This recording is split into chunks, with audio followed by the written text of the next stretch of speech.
Wala mo, si Kristo o ang SDA parehas gyud nga wala mo tawag kang Maria nga Mama Mary. Ang ilang pagkawalay batasan, ila pag yung iangin ng atong Ginoong Jesucristo.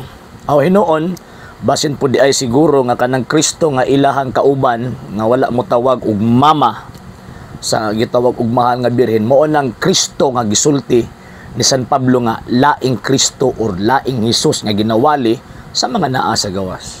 Ngano man kay ang tinuod bagod na Kristo na amang giinahan. Musugot ang sa dili, sumala sa balaang kasulatan, ang mahal nga Birheng Maria inahana ni Ginoong Jesucristo.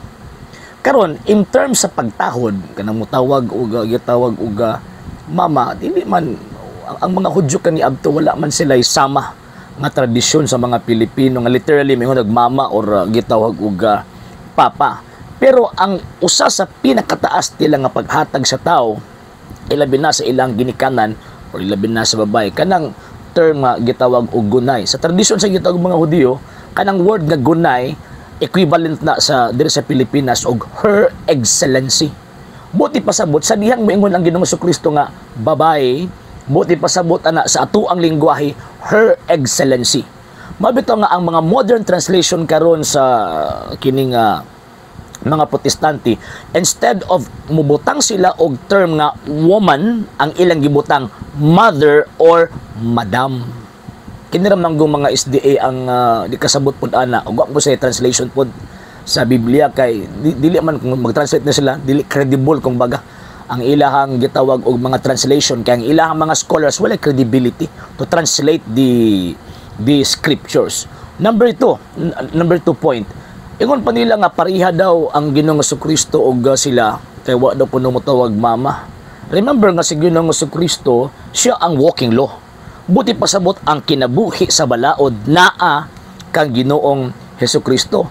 Unya usa sa mga napulo ka sugo nag-ingon, tahura ang imong inahan ug ang imong amahan. So, unsa ni pagtahod ang or giun sa pagtahod ni Kristo ang iyang mama? Magmisis lang siya? Mag-auntie, mag-chay?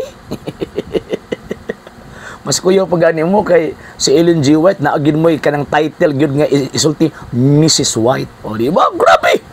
Mas kitahod pa ninyo si Ellen G. White kontra kang Santa Maria or sa mahal nga Birheng Maria. Kami mga Katoliko, tungod sa pagtuon namo kang Ginoong Jesucristo o tungod sa pagtuon namo sa balaang kasulatan nga pinaagi sa Ginoong Jesucristo nahimo ming sanagup nga anak sa Dios, mao nang motawag mi sa mahal nga Birheng Maria nga amo ang mama tungod kay mama na sa among manluluwas. Mao ni ikaduhang tawag ng punto. And ang ikatulo, ang Kristo dili way batasan. Kay kung ihug nimo nga ang Kristo wa mo tawag og mama sa mahal nga Birheng Maria, buti pasabot si Kristo way batasan. So ang buti pasabot wala niya gikinabuhi ang gitawag og balaod. And syempre one of the moral laws magud na kanang pagtahod sa inahan ug sa amahan.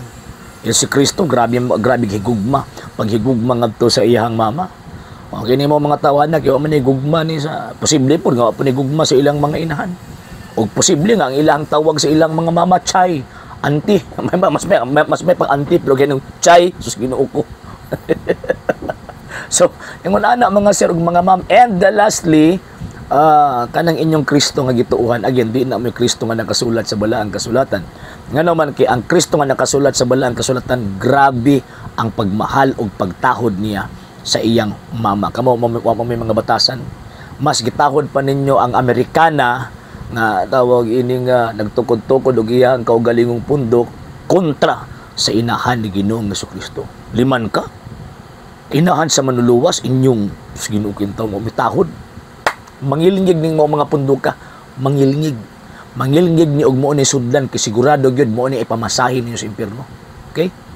Sa hindi pa po nakapag-follow sa mga pages po natin, i-follow nyo po yung mga pages po natin. RJ Horolanciano II.TV, Apolia Punto Argumento page, Kuya Apologies TV page, and RJ's Vlog 2022. And pwede rin po kayo mag-send po dyan ng Facebook stars. And also, sa ating po mga channels. Sa hindi po nakapag-subscribe, subscribe po ninyo yung mga channels natin: Dalay Catholic, Apologist International Official, RJ Sano de Second TV, Kuya Apologist TV, and Barrio Kawayan Religious Forum.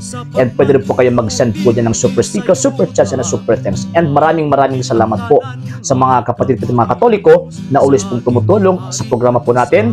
Maraming salamat po. Nang dahil po sa tulong at suporta po ninyo, ang programa po ito until now andito pa rin po sa social media. And until now din po, nangangailangan pa rin po tayo sa tulong at suporta po ninyo, dahil wala po kami magagawa rito mga sir, mga ma'am, kung wala po yung tulong at suporta po ninyo. Sa gusto pong tumulong, sa gusto pong sumuporta, pwede po ninyong ipadala ang tulong at suporta po ninyo sa pamamagitan po ng ating mga account numbers dyan po sa ating pong screen. And pwede niyo po kaming i-message sa ating pong page kung via remittance po yung papadala po ninyo. Maraming salamat po in advance.